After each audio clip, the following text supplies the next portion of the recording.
Pemirsa, saat ini kita sudah terhubung dengan Wakil Direktur RSUD Doris Silvanus, Dr. Theodorus Sapta Atmaja untuk informasi lebih lanjut terkait penanganan pasien Titiwati.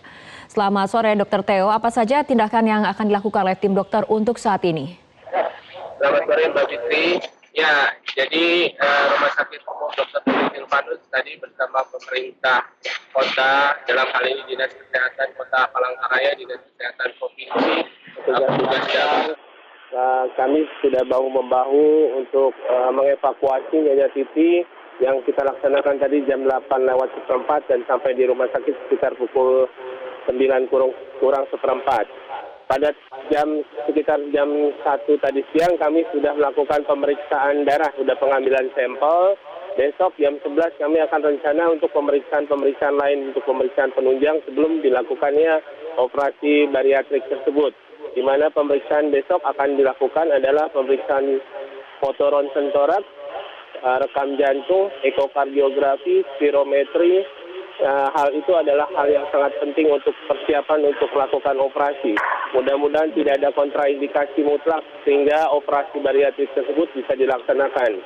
Saya 1 jam lalu berkoordinasi dengan tim medis yang akan membackup pelayanan di Rumah Sakit Doris Silvanus. Dalam hal ini Dr. Rusdi, spesialis bedah digestif, bahwa beliau sudah bersedia dan rencananya kalau tidak ada halang rintang, hari Minggu beliau sudah mendarat di Palangkaraya. Kalau semua sudah clear, tidak ada masalah, mungkin Senin kita bisa melakukan operasi tersebut. Oke, terkait operasi bariatrik ini bagaimana prosesnya akan berlangsung dan apa target yang diharapkan setelah dilakukan bariatrik ini? Ya, jadi kalau ternyata dalam pemeriksaan penunjang tersebut tidak didapatkan hal-hal yang menjadi kontraindikasi untuk dilakukan operasi bariatrik tersebut, diharapkan nanti operasi tersebut kita melakukan pengurangan volume isi lambung sehingga volumenya hanya 50%, sehingga pasien tersebut diharapkan bisa berat badannya turun 10-15 kg per bulan. Ya.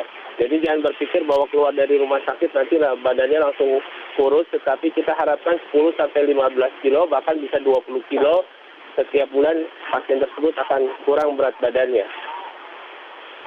Oke, setelah kemudian dilakukan tindakan operasi, sebetulnya apa yang kemudian harus dilakukan pasca operasi itu sendiri?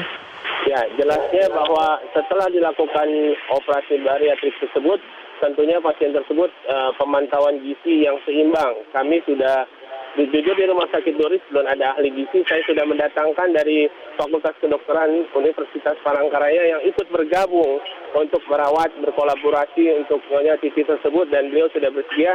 Tadi pagi kami di dalam rumah sakit sudah rapat internal semua dokter-dokter yang akan menangani Nyonya Titi tersebut. Oke, terkait pada proses sebelum dilakukan tindakan operasi bariatrik ini untuk pemeriksaan penunjang dilakukan selama berapa hari, dokter? Kurang lebih 2-3 hari. 2-3 hari. Saya harap paling lambat hari Minggu sudah selesai. Mudah-mudahan hasilnya tidak ada yang tadi seperti saya katakan, tidak ada halang rintang untuk dilakukannya operasi bariatrik tersebut. Oke, tapi mengenai kondisi obesitas ini tidak hanya kemudian dialami oleh orang dewasa, tapi juga anak-anak juga beberapa ada kemudian yang mengalami kondisi obesitas. Apa kemudian yang paling utama faktor yang membuat ataupun memicu kondisi obesitas ini?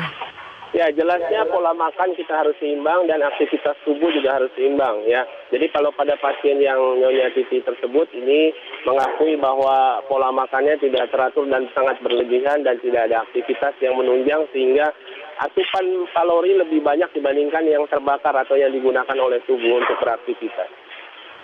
Oke, kembali pada bariatrik, apakah ketika kemudian pemeriksaan penunjang ada kemudian yang masih belum memenuhi syarat, artinya observasi masih akan terus dilakukan seperti itu? Betul Mbak Fitri, apalagi kita melihat bahwa ada riwayat Ibu Titi ini ada gulanya lumayan tinggi, mungkin kita langsung lakukan regulasi untuk penurunan gula darah pada pasien tersebut. Ya. Oke. Tapi kemudian proses bariatrik ini dilakukan ketika kondisinya sudah sampai kepada tahap seperti apa, Dokter Theo? Ya, dinyatakan bahwa kondisi fisik dan pemeriksaan penunjang sudah teratasi untuk kelainan-kelainan tubuhnya. Ya, kita harapkan tidak ada kontraindikasi mutlak yang menghalangi operasi bariatrik tersebut. Walaupun operasi bariatrik tersebut kita menggunakan alat canggih, menggunakan laparoskopi di rumah sakit Yoris ini. Tapi untuk kemudian mencegah orang untuk obesitas, artinya memang kemudian kita harus ataupun semua orang harus menjaga asupan kalori, asupan gizi seperti itu.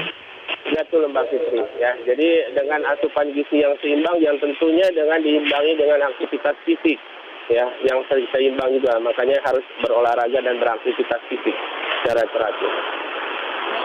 Dr. Theodorus Sapta Atmaja, Wakil Direktur RSUD Doris Silvanus telah berbincang bersama kami dalam Metro hari ini.